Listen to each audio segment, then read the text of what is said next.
Assalamualaikum warahmatullahi wabarakatuh dan juga salam sejahtera. Diucapkan terima kasih kerana sudi lagi hadir ke dalam channel ini. Untuk tajuk malam ni, saya nak sebut pun tak berani ya. Tak apa, kita ubah sedikit Sekejap lagi saya bacakan. Apa pun saya mengucapkan terima kasih juga pada yang kawan-kawan yang sudi membeli sampul raya awal-awal ni sampul raya custom, sebab saya nanti pun takut tak sempat, kita pun nak bercuti beraya. Ada yang order awal lah. Jadi saya ucapkan terima kasih. Baik, kita tak mengoceh panjang. Kita akan teruskan dengan episod yang ke-62 atau Awangah yang bertajuk uh, Perempuan Payudara Labuh Sampai ke Peha. Jalan ke Kampung Baduk berbelok-belok mengikut jalan tanah merah yang berlopak itu, menyebabkan kereta yang dipandu oleh Tamrin bergoncang-goncang. Tetapi saya dapati Osman yang duduk di belakang boleh juga melelapkan mata walaupun kereta bergoncang kuat. Boleh jadi Osman terlalu mengantuk kerana sudah hampir jam 4 pagi. Sebenarnya Osman yang menunjukkan jalan ke kampung berkenaan. Sudah berkali-kali Tok Imam Mat dah mahu bertemu dengan saya. Selalu dia berpesan pada Osman supaya mengajak saya bertemu dengannya. Osman lah yang menyebutkan nama saya di hadapan Tok Imam Mat dah sampaikan orang tua itu ingin sangat bertemu dengan saya. Kebetulan pula Tamrin ada hal ke Temerloh. Dia mempelawa saya dan Osman ke sana.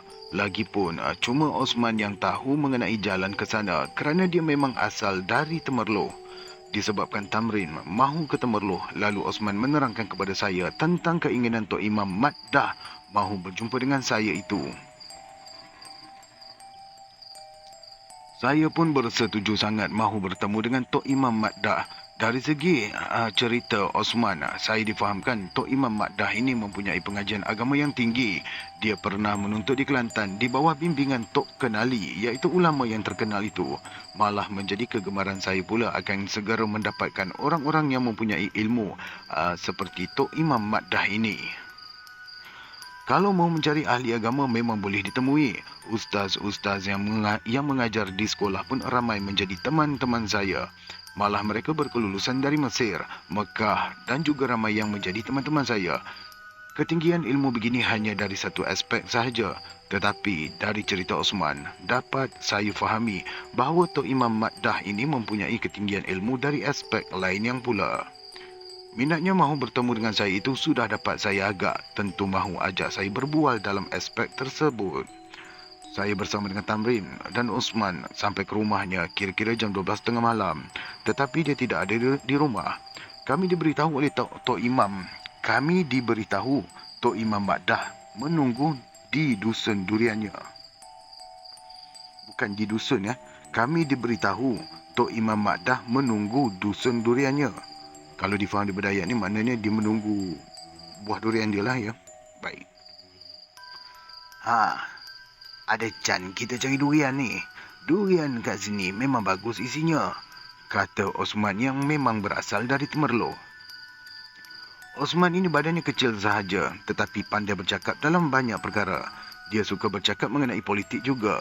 Jadi macam-macamlah cerita politik yang dibualkannya sepanjang perjalanan itu, terutama mengenai suasana politik di Temerloh. Disebabkan dia pandai bercakap, maka ramailah kawan-kawannya termasuklah Tok Imam Mat dah ini.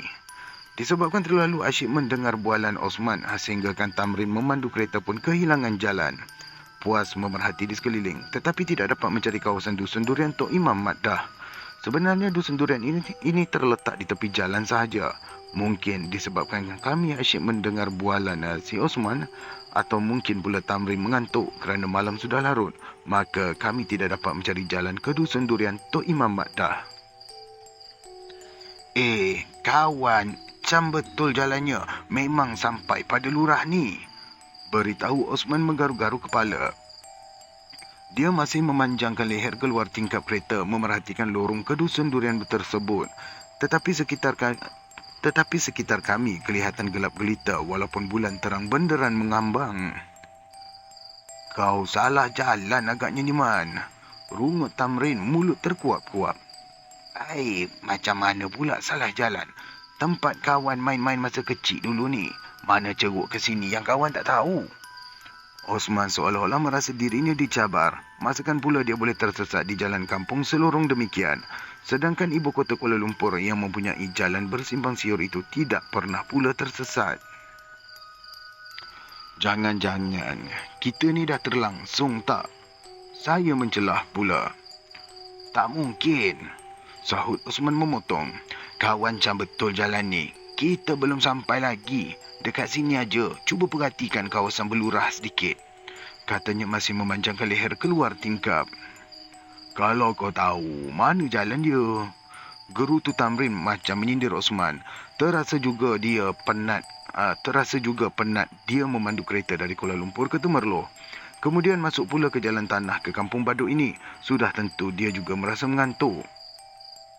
Tetapi jalan yang dikatakan oleh Osman itu tidak ketahuan halanya, manakala dusun durian Tok Imam Mak Dah itu juga tidak ditemui. Kalau tak jumpa kita balik sajalah, kata Tamrim macam hampa. Sabarlah dulu, Rim. Cepat-cepat saya mengingatkan Tamrim supaya tidak putus asa.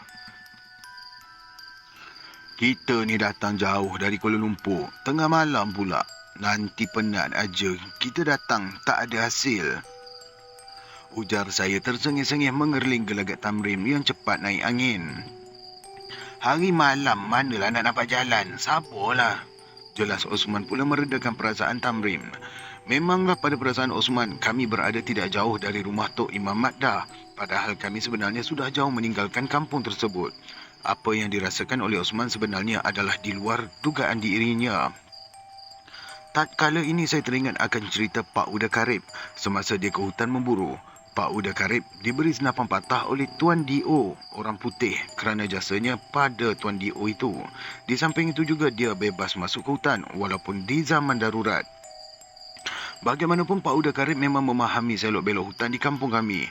Dia tahu di mana kawasan larangan, di mana pula kawasan yang selalu dironda oleh askar dan di mana kawasan yang sering menjadi gangguan komunis semasa darurat. Oleh itu, dia sentiasa terlepas dari sebarang gangguan. Lagipun suasana darurat tidaklah mengancam sangat di kampung saya, walaupun daerah tersebut merupakan sarang komunis. Hutan di pinggir kampung ketika ini memang banyak binatang-binatang hutan lagi. Tidak seperti masa sekarang di tengah hutan pun tidak ditemui pelanduk, rusa ataupun kijang.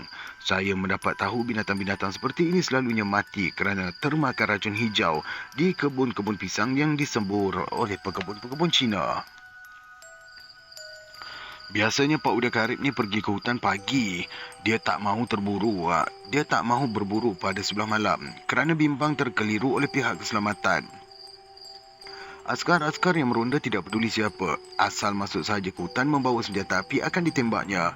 Kalau hari siang boleh juga dielakkan dari bertembung. Di samping itu Pak Uda Karib tahu mengambil hati Tuan D.O. dan OCPD. Kalau dia mendapat buruan, seekor pelanduk akan dihadiahkan kepada Tuan D.O. dan Tuan OCPD. Mereka ini sangat sayang pada Pak Uda Karib. Oleh itu kalau ada masalah semasa pergi berburu, memang Tuan D.O. dan Tuan OCPD sedia menolongnya. Pernah juga dia ditangkap oleh Jungle Squad ketika berburu di hutan. Apabila dibawa ke balai polis, Tuan OCPD pura-pura memarahi dia di hadapan anggota Jungle Squad yang menangkapnya. Tetapi selepas itu, Tuan OCPD menepuk-nepuk bahunya sambil mempelawa minum kopi bersamanya. Akhirnya, apabila pihak Jungle Squad tahu akan hubungan baik antara Tuan OCPD dan Pak Uda Karib, mereka pun tidak mengambil apa-apa tindakan lagi. Satu pagi, Pak Uda Karib mengajak kawannya si Meon menghendap pelanduk. Kebetulan pula sebelah malamnya hari hujan menyebabkan Meon tidak dapat menoreh getah. Meon pun memang suka mengikut Pak Uda Karib berburu. Mereka masuk ke hutan ketika matahari sudah naik segala. Sebenarnya kalau Pak Uda Karib ni masuk ke hutan, dia bukan sahaja mengendap pelanduk atau rusa ataupun kijang. Kadang-kadang dia akan mengendap ayam denak juga. Kalau tidak mengendap pelanduk, rusa, kijang ataupun ayam denak, dia akan mencari petai. Tetapi jarang Pak Uda Karib masuk ke hutan balik dengan tangan kosong. Okey, minit yang ke-9. Kegagapanku bermula. Baik, kita teruskan. Kepandaiannya menepuk daun palas di busut mudah saja pelanduk datang menjengah. Pelanduk akan datang terlompat-lompat mendengar paluan daun palasnya ke busut. Menepuk daun palas tidak boleh menggunakan tempurung. Pak Uda Karib memberitahu Meon. Kenapa, Pak De? Tanya Meon. Nak mampus kau. Pak Uda Karib mengurut dahinya. Bukan pelanduk yang datang, tapi Pak Belang. Berani kau nak bersilat dengan Pak Belang? Katanya ketawa kecil.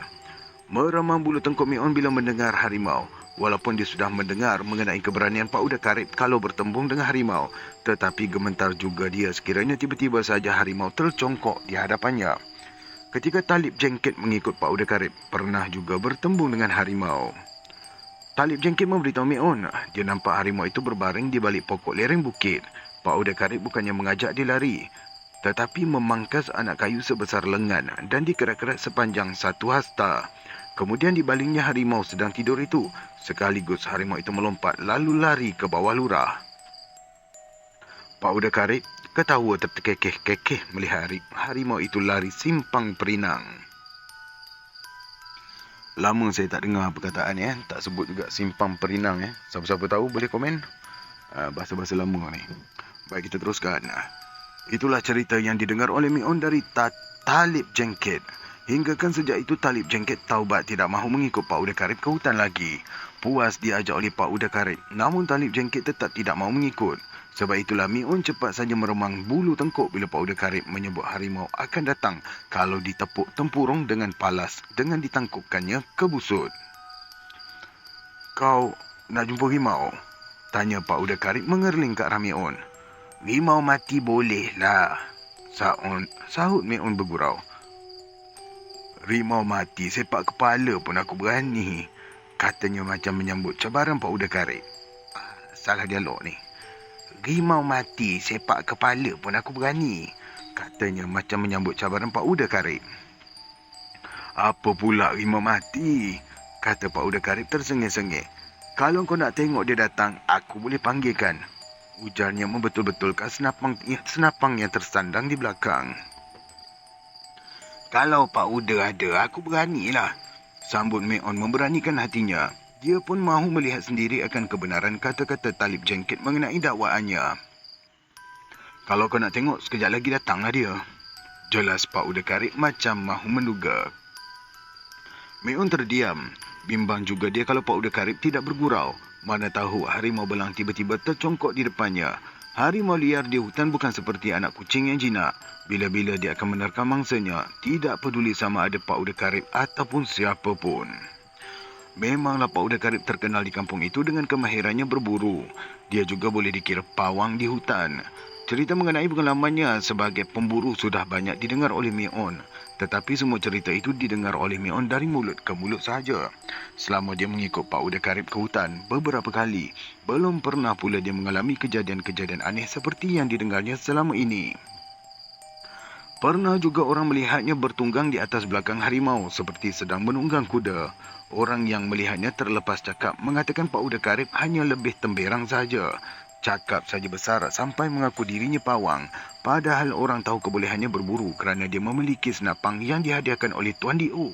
Senapang itulah menjadi pawang dia kononnya. Kata-kata orang itu menyinggung perasaan Pak Uda Karib. Bagaimanapun dia tidaklah mengambil tindakan yang boleh mencetuskan pergaduhan. Memang sudah menjadi kelaziman masyarakat di situ. Mudah iri hati dan dengan kelebihan orang lain. Oleh itu, cerita yang memburuk-burukkan Pak Uda Karib itu adalah berpunca dari perasaan iri hati tadi. Okey, kat sini saya berhenti sekejap. Tentang perasaan iri hati ni bukan zaman Pak Uda Karib saja. Di dalam mana-mana jabatan organisasi baik kerajaan atau swasta pun tetap ada. Ada setuju? Sila komen. Baik, kita teruskan. Semasa balik dari surau lepas isyak, orang berkenaan balik bersama-sama dengan Pak Uda Karib dan beberapa orang lagi jiran. Di pertengahan jalan seekor harimau sedang menunggu seperti seekor kuda menunggu tuannya. Di depan jiran-jiran itulah Pak Uda terus melompat ke atas belakang harimau itu, terus menunggangnya dan hilang di dalam kegelapan malam. Mereka yang melihat kejadian itu tergamam. Mereka semacam bermimpi melihat kejadian yang berlaku di hadapannya. Orang yang memburuk-burukkan nama Pak Uda Karib itu tidak sedar terkencing dalam kain. Semua cerita mengenai Pak Uda Karib memang sudah didengar oleh Mion. Sebab itu dia tidak berani sangat celupar mulut meminta supaya Pak Uda Karib memanggilkan harimau menjengah muka di situ. Takut juga dia kalau harimau itu tiba-tiba muncul di situ. Apa yang harus dilakukannya kalau bertemu harimau di dalam tengah hutan demikian? Tetapi sehingga jam 2 petang tidak ada pun harimau yang tercongkok.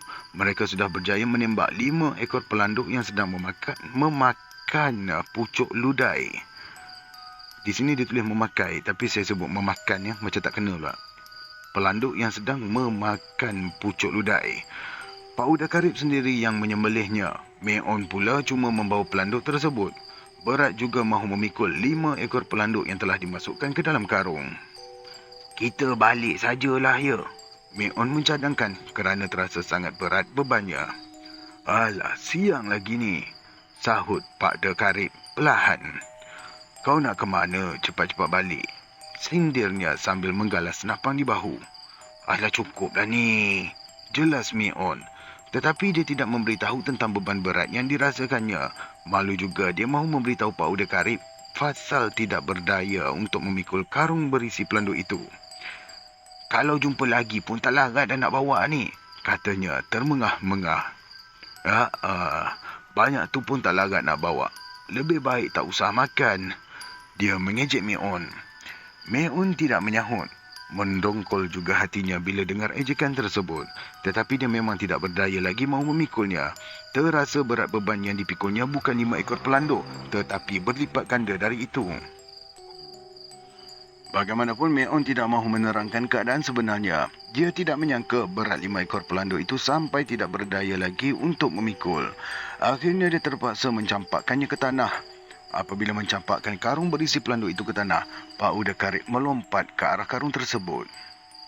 Ambil senapang ni, katanya mengulurkan senapang kepada Meon. Cepat-cepat Meon menyambarnya. Sejak tadi kau ikut aku. Kau ingat aku tak tahu?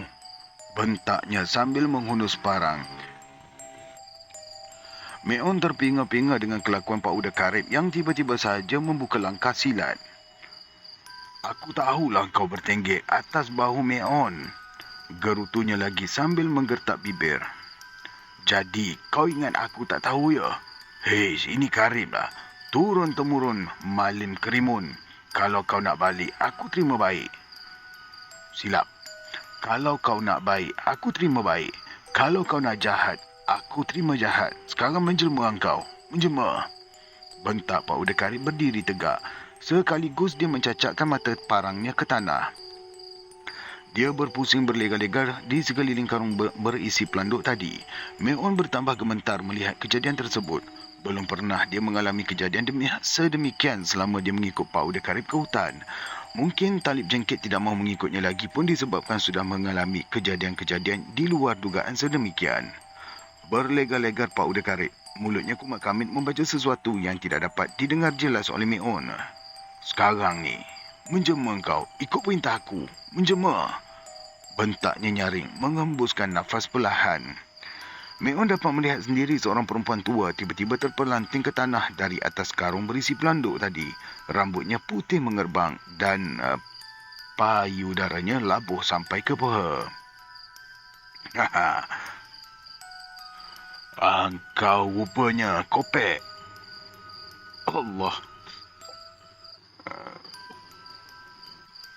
Dah sampai kat sini baru saya perasan hantu apa. Nasib baik dia ada nama yang sesuai. Baik, kita teruskan ya. Engkau rupanya kopek, kata Pak Uda Karib dengan nada marah. Aku ingatkan puan ke hutan. Rupanya kau nak sorokkan jalan aku. Kau nak sesatkan aku dalam hutan ni. Kau nak main-main dengan aku. Jerkahnya lalu melompat menyepak dagu perempuan tua itu. Perempuan tua itu tersungkur. Mulutnya berdarah akibat disepak oleh Pak Uda Karib. Kau kejam, Karib. Suara perempuan tua itu tergetar-getar. Berani ya kau nak pemainkan aku, ha? Secepat kilap itu pula Pak Uda Karib menendang dada perempuan itu. Dari tadi kau bertenggek atas bau Meon. Kau fikir aku tak tahu? Aku ingatkan pawang rimba tadi. Sebab itulah aku biarkan dulu permainannya. Rupa-rupanya kau laknat. Dia melompat sambil menyepak kepala perempuan tua berkenaan. Kejam kau, kejam kau. Rengek perempuan tua itu tergetar-getar. Kalau kau mengganggu manusia tak kejam pula. Sindir Pak Uda Karib berlegar-legar sekeliling perempuan tua yang melutut meminta ampun. Engkau bertenggek atas bau Meon tadi, tak kejam? Ujarnya mengejek. Perempuan tua berkenaan tergetar-getar mahu berdiri. Rupanya semakin hodoh kerana rambutnya dipenuhi daun-daun kering yang tersangkut. Dia tidak berani bergerak dari tempatnya berjejak. Lepaskanlah aku, Karib. Rayunya bergetar. Kenapa yang kau berani ganggu aku? Jerkah Pak Uda Karib. Sumpah aku tak ganggu kau lagi, kata perempuan tua itu tersedu-sedan. Kau ni nak sorokkan jalan aku. Memang kerja kau ni kopek. Suka menyorokkan jalan. Kau mahu manusia semuanya sesat meraba-raba. Bentak Pak Uda Karib bertambah marah. Meon terkebil-kebil melihat Pak Uda Karib berlegar-legar.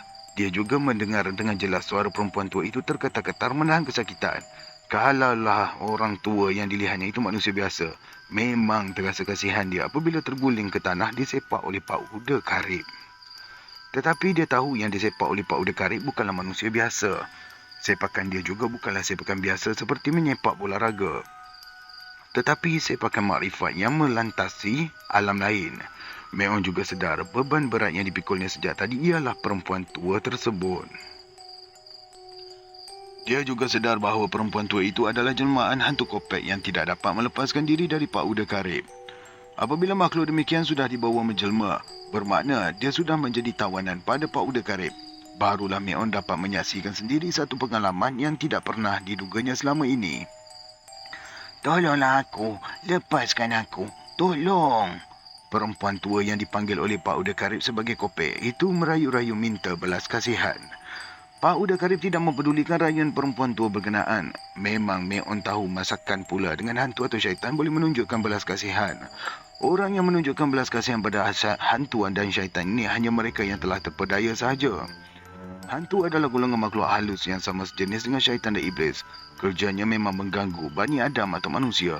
Itulah janjinya kepada Allah setelah dinyahkan dari syurga kerana tidak mahu sujud kepada Adam. Sebab itulah Pak Uda Karib tidak akan menaruh belas kasihan dengan golongan makhluk demikian. Mereka juga mempunyai kebolehan psikologi sehingga boleh memperdayakan manusia yang tidak memahami tipu helahnya. Kebanyakan manusia yang lemah semangat mudah terpedaya dengan psikologi syaitan dan iblis. Demikianlah diterangkan oleh Pak Uda Karib kemudiannya kepada Meon. Tolonglah aku. Suara perempuan tua itu bergetar sambil mencampakkan kopeknya yang labuh sampai kepala itu ke belakang lalu tergalas ke bahunya. Aduh. Minta maaf kalau kata saya tak dapat nak tahan senyum. Dia bukan apa pasal ini orang kata kira kategori hantu legend ni.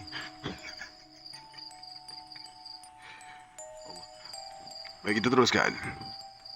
Hei, setan tak boleh ditolong. Jerkah Pak Uda Karib keras. Aku bukan setan. Rayunya lagi. Lah, setan memang tak mahu ngaku setan. Pak Uda Karib menyindir. Kalau kau ni manusia, kasihanilah aku.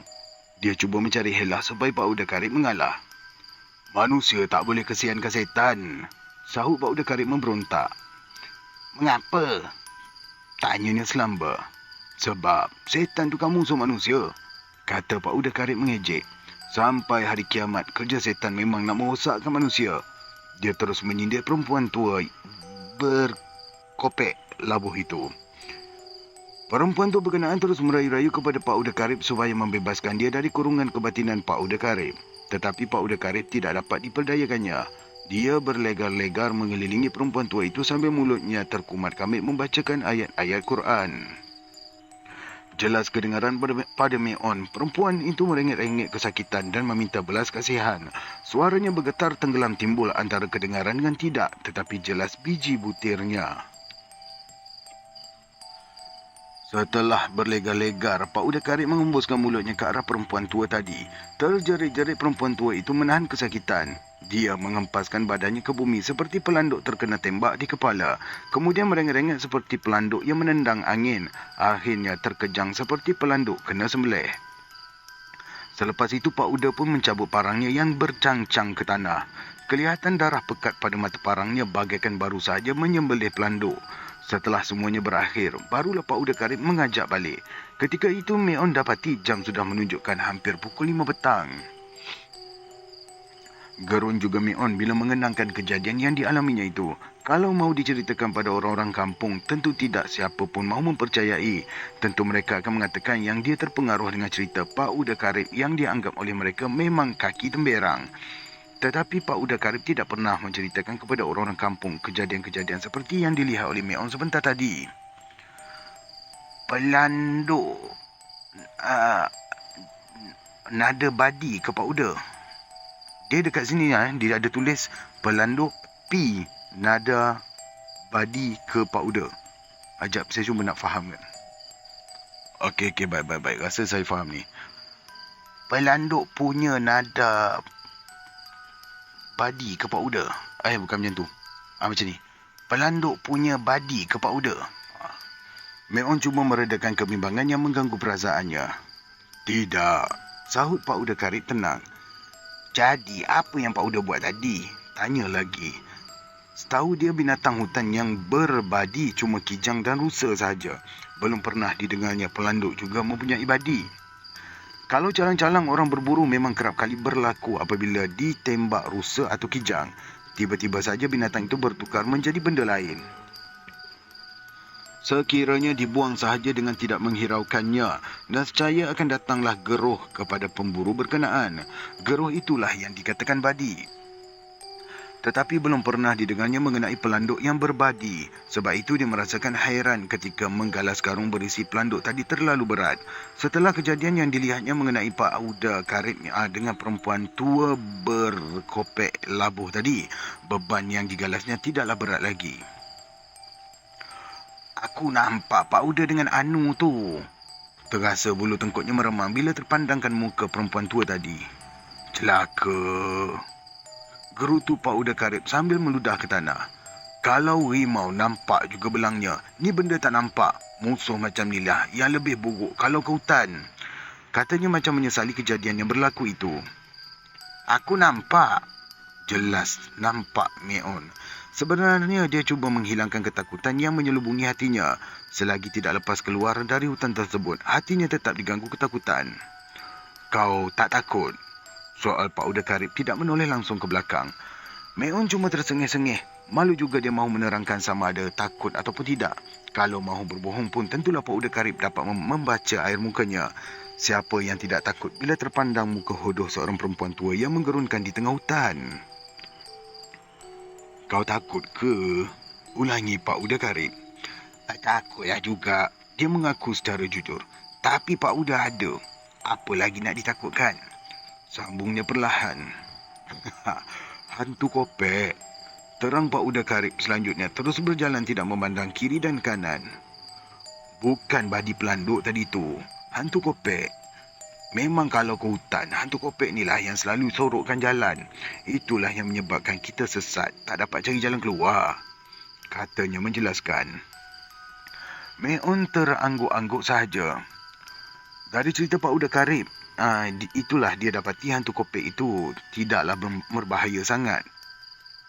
Dia cuma menyesatkan jalan orang-orang yang pergi ke hutan. Pada mulanya Pak Uda Karib menyangka puaka hutan yang mengganggu. Kalau puaka hutan, maka terpaksalah menghadapi tentangan yang berat. Sebab itulah Pak Uda Karib terpaksa buat pasung bumi menghadapi tentangan yang berat. Sebab itulah juga Pak Uda Karib terpaksa buat, ya Allah, diulang lagi ayat dia jadi macam semalam. Sebab itulah Pak Uda Karib terpaksa buat pasung bumi untuk memerangkap. Baik. Disebabkan dia sudah memerangkap hantu kopek, mahu tidak mahu dia terpaksa juga memusnahkannya. Kalau dilepaskan, berarti dia sudah bertolak ansur dengan syaitan. Mengikut petua gurunya, dia tidak akan digeruni lagi oleh syaitan sekiranya mengalah kepada makhluk demikian. Memang sudah diduga dari awal perjalanan yang diganggu. Sebab itu dia mencari tempat yang sesuai untuk memerangkap. Bagaimanapun, dia sendiri tidak menduga yang mengganggunya adalah cuma hantu kopek yang mahu menyesatkan perjalanannya di tengah hutan itu. Petuanya senang kalau hantu kopek ini mengganggu. Pak Uda Karib memberitahu. Engkau cari akar kayu melintangi jalan, kemudian dibelah dua. Kau menyusup celah belahan akar tu. Ya, kau menyusup celah belahan akar tu. Mampus dia tak dapat lagi ganggu kau. Dia menerangkan kepada Meon petua-petua kalau tersesat semasa berjalan di dalam hutan. Baik, dekat sini saya celah sikit. Petua sesat di dalam hutan melalui akar kayu yang melintangi jalan. Yang ni kalau tak salah saya ada kisah kawan-kawan dalam tentera. Kawan-kawan di dalam tentera ada kisah dia masa dia orang ada latihan. Kita panggil exercise ke apa dalam hutan tu. Ada kisahnya. Sampai peringkat kena buka baju. Dan ada satu kes di Sabah ataupun Sarawak, dia orang kena bogel. Kena bogelkan diri untuk dapatkan jalan tu. Sehinggalah menatang tu lalu berbau busuk. Itu sedikit selingan. Baik, kita teruskan. Di samping itu, Pak Uda Karib juga menerangkan petua yang lebih senang ialah menanggalkan pakaian. Ini yang tadi saya cakap tadi. Kena tanggalkan pakaian dan berbogel di dalam hutan tu sendiri. Terimalah kau agas menggigit ketiak apa semua kan. Okey, teruskan. Hantu kopek ini menjadi malu apabila melihat lelaki berbogel dan dia akan melarikan diri. Selepas itu mudahlah mendapatkan jalan keluar. Semua cerita Mek On ke hutan dengan Pak Uda Karib diceritakannya semula kepada saya. Oleh itu, saya sudah dapat mengagak bahawa kereta Tamrim sudah dibawa jauh entah ke mana. Osman hanya terhanggak-hanggak memanjangkan leher keluar tingkap kereta memerhatikan lurah yang dikatakan lorong ke dusun Tok Imam Maddah. Mana jalannya, Man? Tanya Tamrin tidak sabar. Kawan tengah memati dah ni. Osman mendengus. Dia juga menjadi serba salah kerana tidak dapat mencari lorong ke dusun durian berkenaan. Hari malam memang susah sikit lah nak cam jalan dia. Katanya masih tergaru-garu kepala. Kau kata kampung kau, takkanlah tak cam. Ujar Tamrin macam menyindir. Osman tersengih-sengih. Dia sendiri tidak dapat memastikan di mana lorong hendak dicari. Kelilingnya pula kelihatan seperti kabus yang memutih dan tidak kelihatan apa-apa. Kalau mahu dikira kabus, masakan pula baru pukul 12.30 malam sudah turun kabus sedemikian pekat. Lagipun di langit bulan mengambang terang. Bagaimana keadaan kabus demikian berlaku adalah mengelirukan. Yang dapat dilalui cumalah jalan tanah merah itu. Kadang-kala suluhan lampu kereta Tamrin juga tidak dapat menyuluh dengan jelas. Memandangkan keadaan semakin rumit, saya mula mengesyaki sesuatu. Saya teringat akan cerita Mek On. Teringat akan pengalaman yang dilihatnya semasa ke hutan bersama dengan Pak Uda Karib. Ketika saya membiarkan sahaja Osman dan Tamrin berbalah mengenai jalan yang kami cari, saya mendiamkan diri sambil membuat persemadian yang khusyuk. Mungkin cara saya dengan Pak Uda Karib tidak sama. Dia seorang pawang besar. Sehingga akhir hayatnya semua orang tahu dia seorang pawang yang terkenal dalam hal-hal berburu di hutan. Sedangkan saya hanyalah bekas seorang pelajar di sekolah agama. Bagaimanapun saya hanya mencuba-cubakan sedikit beberapa potong ayat Quran. Moga-moga dapat pertolongan dari Allah. Semasa menghadapi kebuntuan adalah digalakkan membaca surah Wadduha dengan khusyuk. Ini sahajalah pegangan saya apabila menghadapi suasana yang demikian. Jadi dalam masa Osman dan Tamrin berbalah, saya pun membacakan surah Wadduha dengan penuh khusyuk. Sekonyong-konyongnya Osman memekik. Uish, kita ni dah terlangsung jauh. Dah jauh sangat ni. Dia membuka ketayapnya sambil dikibas-kibas ke pipi. Itu sekolah dah nak sampai ke jerantut kita. Pusing ke belakang balik. Katanya tersengih-sengih. Tadi kau kata ke depan lagi. Keluh Tamrin pendek. Iyalah, kawan rasa kereta awak ni pelan aja. Sebab tu kawan ingatkan dekat aja tadi dari rumah Tok Imam tu. Jelas Osman tersengih-sengih macam bersalah. Apabila kami berpatah balik, kelihatan tidak ada lagi kabus yang memutih. Jalan kelihatan terang dan di kiri kanan jalan samar-samar kelihatan disinari oleh cahaya bulan. Akhirnya, mudahlah kami menemui lorong ke dusun durian Tok Imam Maddah. Hampir pukul 2 pagi, kami sampai ke pondok durian Tok Imam Maddah. Bergegas dia bangun bila Osman memanggil namanya. Belum pun sempat saya duduk, Osman sudah membelah durian yang berlonggok di atas pondok. Terima kasih kerana sudi mendengar dari mula sampai habis. Apa pun saya minta maaf kalau ada yang sedikit terbantun sebab saya cuba nak menahan senyum ataupun geli hati sikit sebab ini kategori hantu rare. Zaman kita budak-budak dulu orang kata kena sorok ke belakang pokok pisang lah apa dulu-dulu. Tapi apa pun berkenaan dengan petua yang diberikan oleh tadi yang dalam cerita tadi tu Pak Uda Karib antara petua-petua tu pernah adalah kawan-kawan saya semasa dalam misi dan juga latihan dalam tentera ada guna pakai dan mendengar juga lah kisah sejarah dia orang melalui daripada akar. Lepas tu katanya kena buka baju apa semua, melepaskan satu tembakan di udara, nanti dia akan datang lalu berbau busuk tanpa melihat kita. Lepas tu jalan kita dapat itu memang pernah terjadi dan saya dengar daripada sahabat-sahabat yang menjalankan misi. Apa pun boleh, yang mana yang baik kita ambil. Yang mana yang baik kita ambil, okey? Okey, terima kasih lagi sekali. Bertemu lagi ke dalam episod yang seterusnya di dalam episod yang ke-63 yang bertajuk Hantu Wanita Balas Dendam. Terima kasih lagi sekali dan Assalamualaikum.